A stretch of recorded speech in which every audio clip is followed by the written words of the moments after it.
This is the Healey Brothers Show.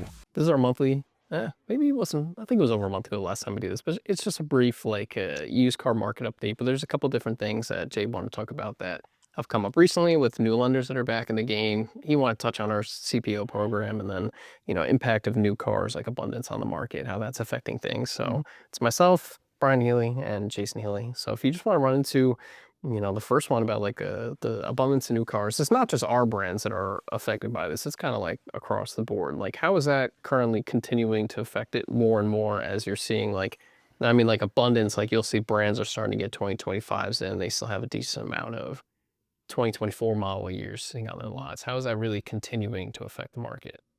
Yeah, so as we've said many times now, that COVID was a big disruptor in just the new car and used car market trends. So that changed everything. And as we get back to what we consider normalcy, if we look back 2 to 3 years ago, on the new car side, we had a 1-month supply. And that's probably the best that any brand had, was a full month supply. And some were even less than that.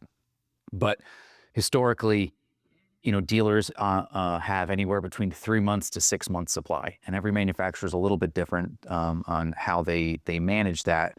But we're up to an average of, I think, 4 months supply per new car franchise out there. So we went down within the last 18 months to 24 months from a 1-month supply to a 4-month supply, and that's nationally. Yeah, it differentiates for every brand we have too, obviously.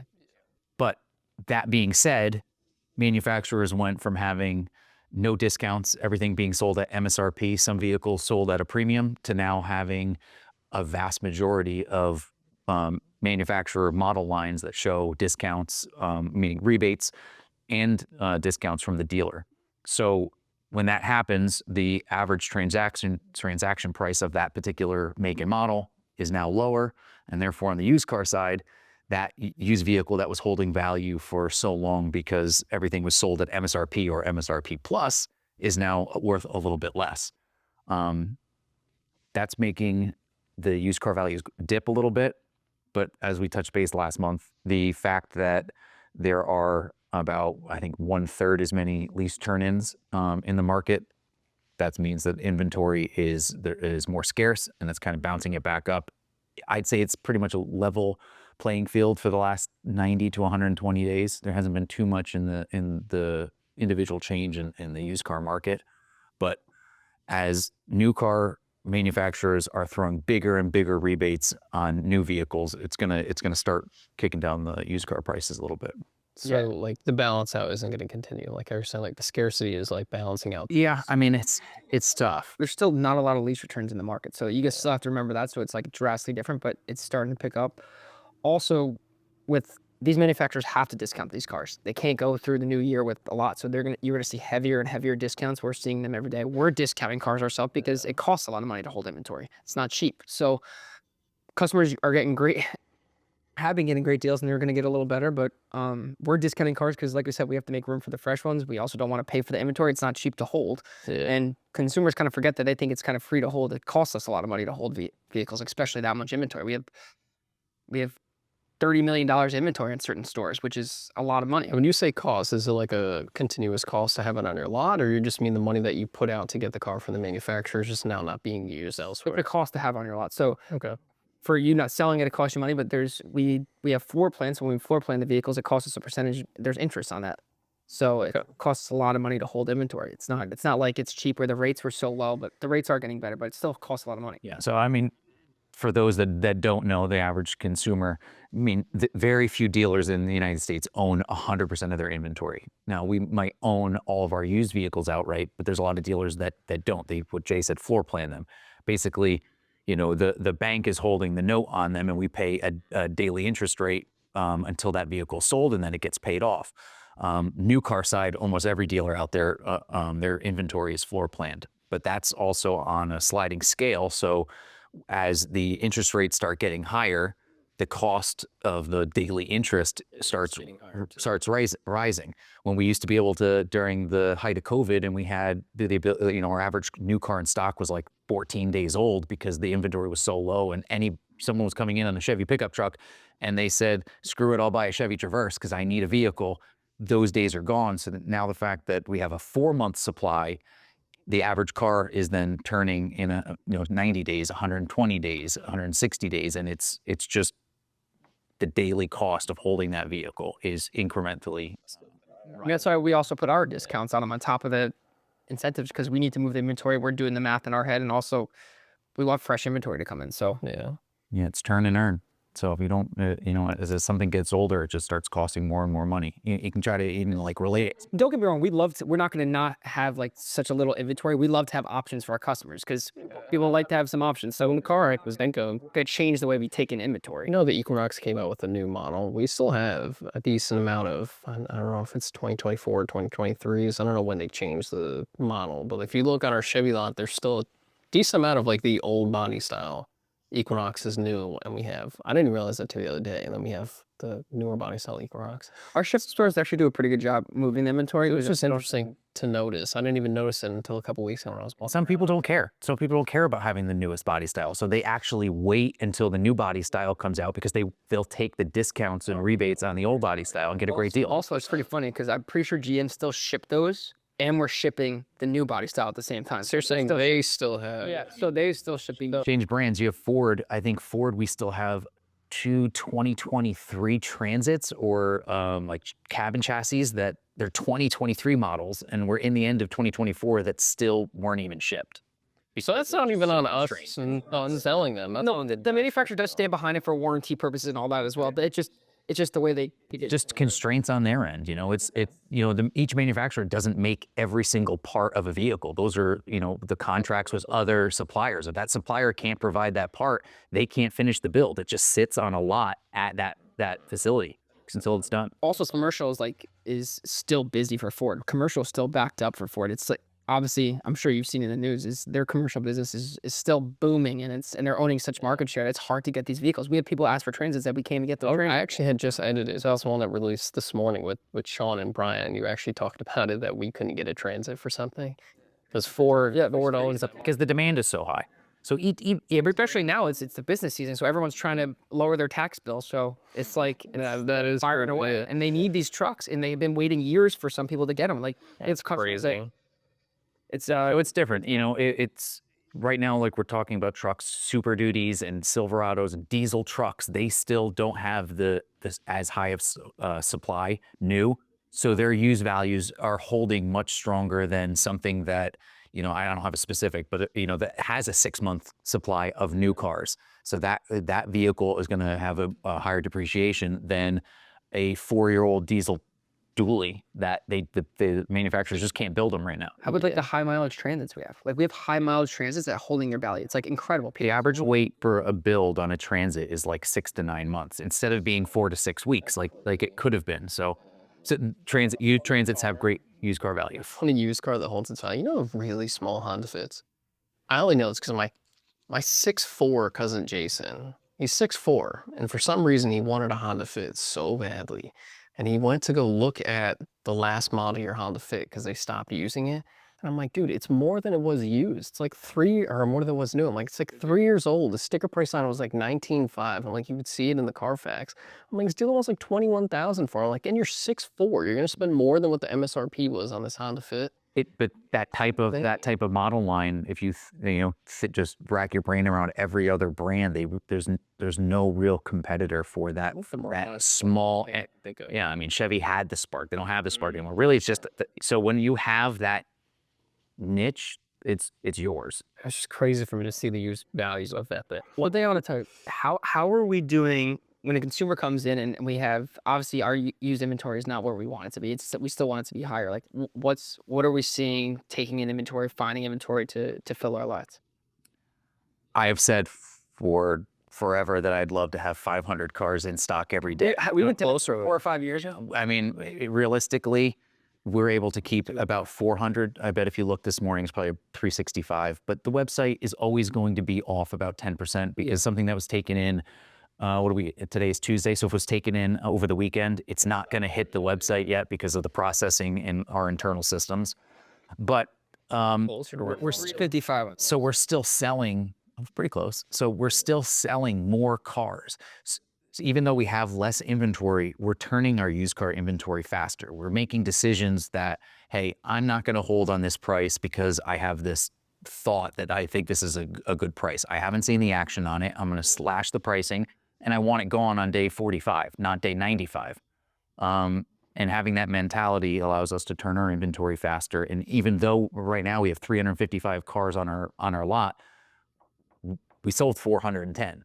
So there's a couple that are aging a little bit more than others, but on average, the car is only 2-3 weeks old and it's sold, and we get a new trade.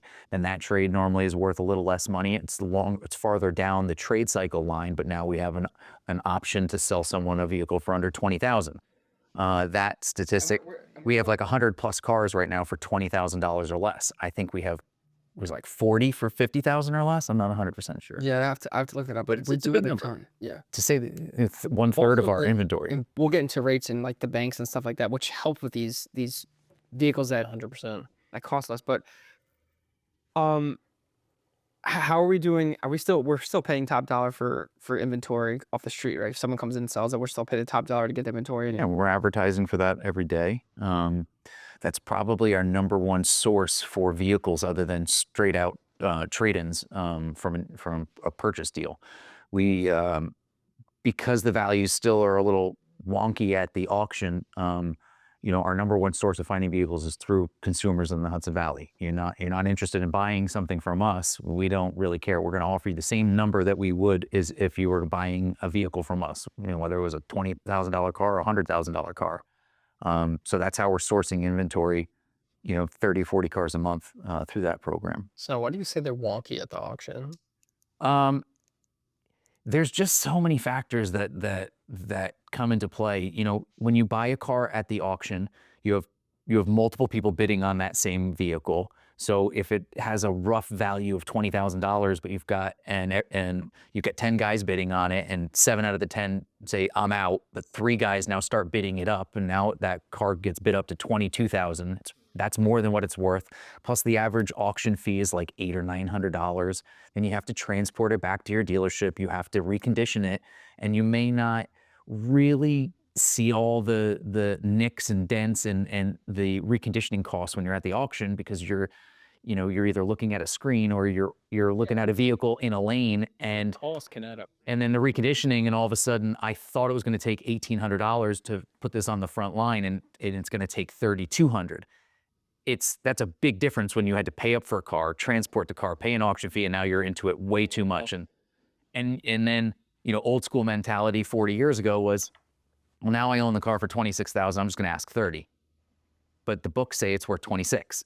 So you can't do that these days because you have everybody out there that are marketing that same vehicle. Stores have all these different tools to go look at it and find different vehicles. Like they don't have just one place to go. You have to be smart. And also another thing at auction, I was just with Ottawa. I think he was telling me last week he went there, and a guy from Carvana or CarMax was going there and bidding $4,000 over everyone, and just was buying every single car. And that's the other thing. You have, some of these publicly traded companies, they're playing what we call funny money. It's just investor money, and they have the ability to just overpay for everything and sell it for less than what they own it for.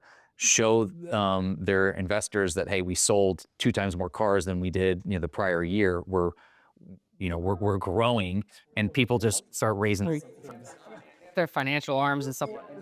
There's so many different ways to make it so they can afford to do it. Like they're like you said, they're on their own bank and all that stuff. So let's chat about CPO before we get into lenders. We'll finish with lenders, because I think a lender part and how they're getting more involved with, I think it's huge, and the rates going down. I think we could touch on it, and the consumer will actually enjoy.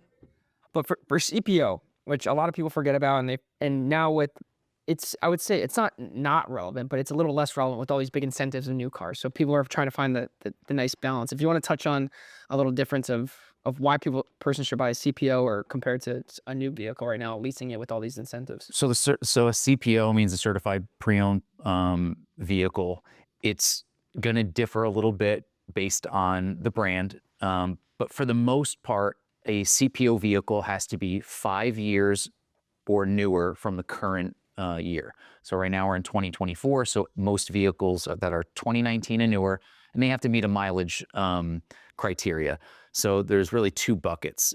It was really always 5 years or newer and 60,000 miles or less, but some of the brands have bumped that up to 80,000 miles or less. And then you get a prepackaged, extended warranty that comes with that vehicle. So, and again, it's going to be different for every brand. You can list them on. We can list it up. Some have free towing. Some have, when you have a warranty issue, it's $0 deductible. Some are $100 deductibles. So there's going to be some variables there. But on the consumer side, people like to shop the CPOs because they feel a sense of security. It gets that next level. Not every dealer is going to recondition every car the same way. I'd say that the Healey Group is different in that aspect, where we really stand behind our vehicles. We put a lot of money into our vehicles when we take them in on trade or buy them at auction or buy them from a customer through the KBB Instant Cash Offer program off the street, whatever it is. But we're a little different.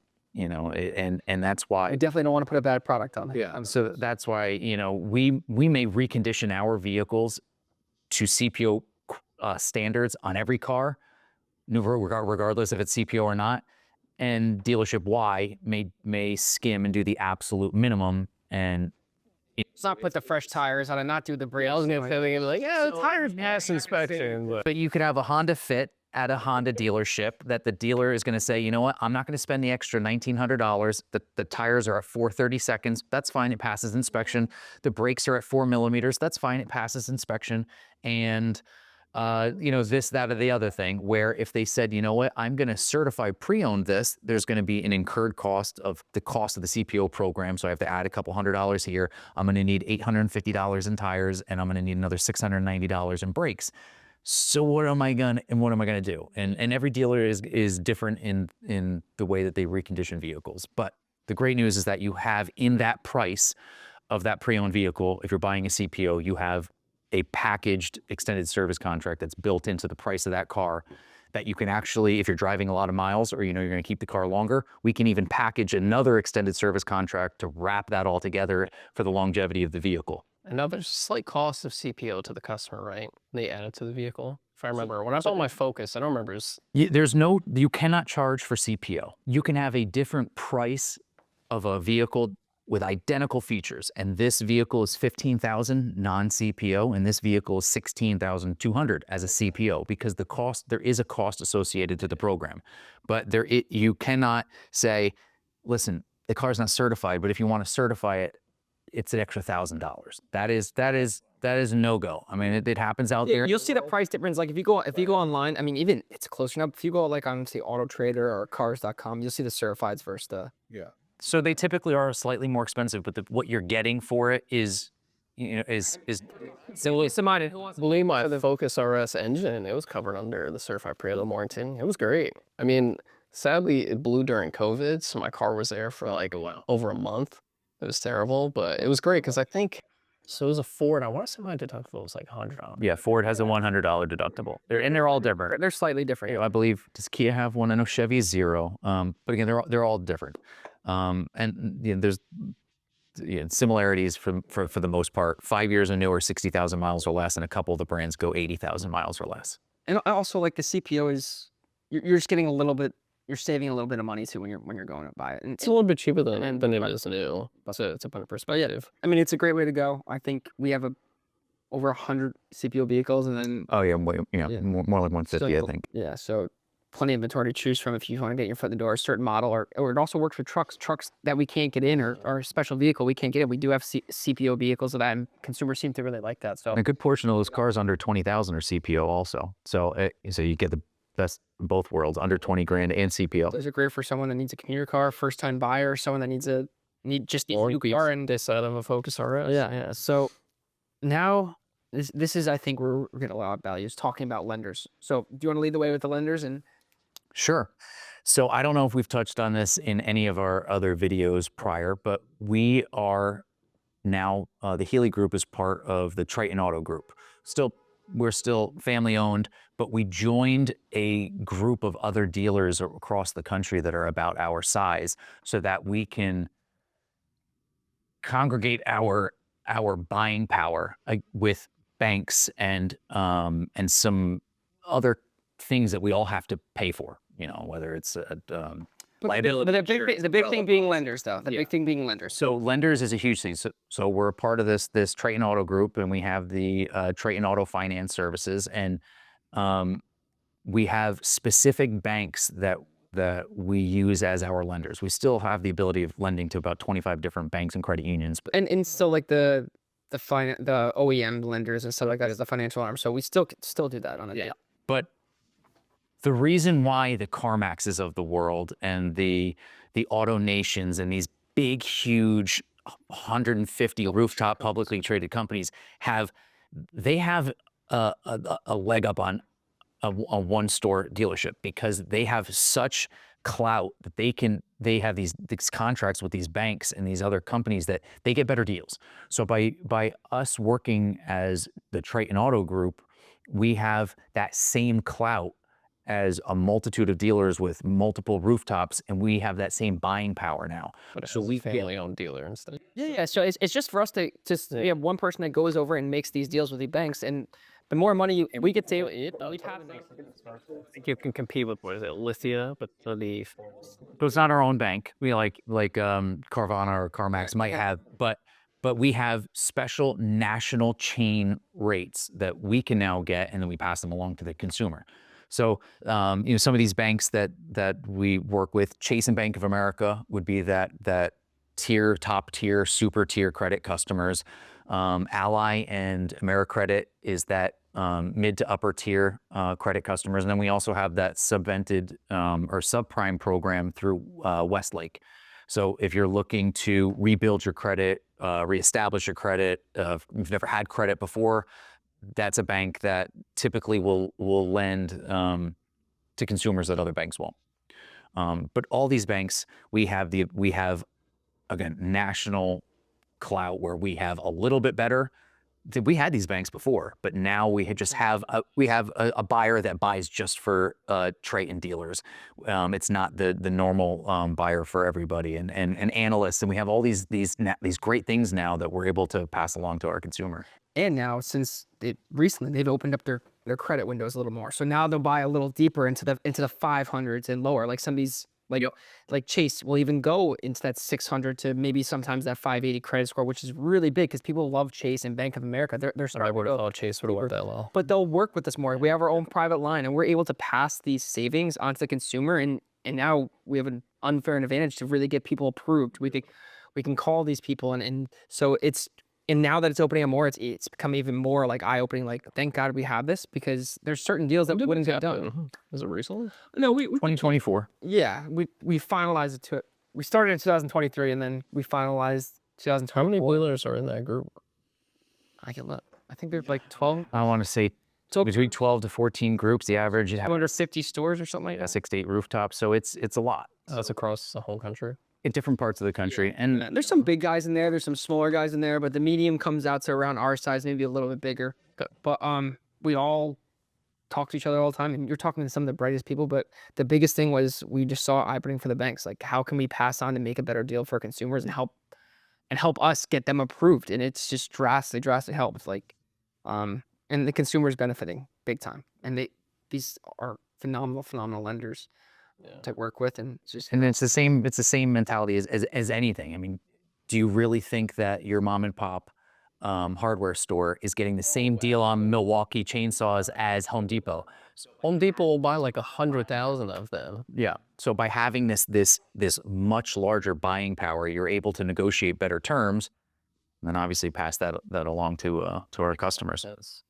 Yeah. Oh, the consumers use it, and to enjoy the better rates, that's for sure. Yeah. Oh, and rates are going down. So I'd say that it's funny because in the auto lending sector, rates have been incrementally decreasing as the Feds dropped that quarter point, half point after.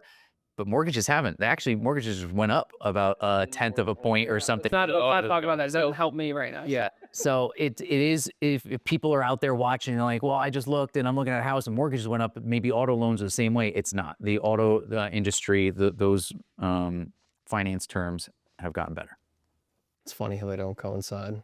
And that little bit of movement for the rate too, and the little bit of movement we can give through these banks helps that customer so much, save that little bit of money that say could pay for their gas, pay for their groceries. Depending on how expensive It means a car you're lot. buying, And for us to be able to help them and get them, know. obviously get them approved, especially with us being able to have this affordable inventory now, it's like a huge win-win, and that consumer benefits because money is getting tight. There is curiosity, stuff's what- expensive. what is the average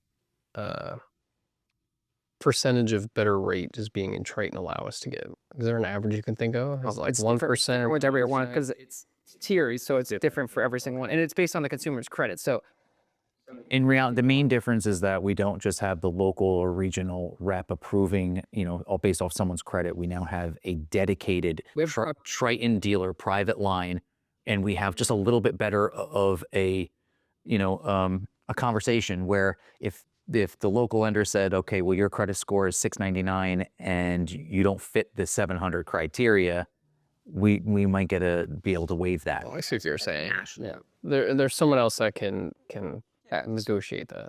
I see what you're saying. You're still talking to underwriters every day. That's how you get people. Yeah, banks have to follow the same rules, but there's just that clout. I see what you're saying with the difference. It's not necessarily about the rates. It's about Yeah, it still depends on your credit. You can't go get like if someone has like a no. But I'm saying at first I was thinking about just like a lower percentage, but I get what you're saying. It's a quarter point different, and when we resubmit your loan to Chase, and we put a comment, it's just preload in there, Triton Auto Group dealer, and then that way they know on their end, hey, this goes to the national buyer just specifically for them, and it's just a relationship. I mean, banks are still. There's a lot of relationship lending. They have their own criteria to follow. There's rules and regulations, and there's a lot of legality with what they can and can't do compared to Wild West 100 years ago. But we get that benefit of being looked at the same way as a Penske Group, AutoNation, CarMax, which is great for us. and it's passed on to the customer. We take that and it helps. So what you're saying though, because I misunderstood it at first, but now I get it. It's more so about helping the approval for different tiers. So not necessarily about like getting a 1% less. It's more so 1% less rate is a lot. I know it is, but what I'm saying, it's more so about how you're saying that it goes to a different rep to get an approval. Yeah, so I get what you're saying. That's where the bank, like a bank like AmeriCredit, would then say, if you're just a standalone store and you lend with AmeriCredit and you give them one deal a month, they're not going to extend their hand and help you put a deal together with a customer versus us as a group giving them maybe 50 deals a month, and as a Taft's group, as a whole, giving them 1,000 a month. They're willing to then say, you know what, your ratio of really good deals is here, and you have a couple bad ones where maybe there were some repossessions. It's not your fault, but we gave that opportunity. We're going to give you, we're going to give it 695 is going to go into like the 700. Yeah, and more often it's that 500 credit that maybe wouldn't get anything that now does. It's not more. So technically, if you think of it, it is lowering the rate because they're able to give them that tier, get that or that car they actually wanted because hey, I want the sense. Those tier buckets can be drastic. I mean, a tier 2 might be an 8 or 9% loan, and a tier 3 could be 14%. So to be able to go down a tier based on the relationship lending that a lot of these banks have with us is huge. I mean, it's great for us to get you approved, but it's great for you for saving. It's getting better for us, and all rates are coming down, but it's getting better for us even more than the local mom and pop shop down the street. So it's like a win-win, and like I said, the savings get passed on and the benefits get passed on to the consumer. It's really just to help the consumer get approved, get in that next bucket so they could save some money. Thank you for tuning in. Don't forget to like, comment, hit that subscribe button, and follow us at Healey Brothers on all social platforms.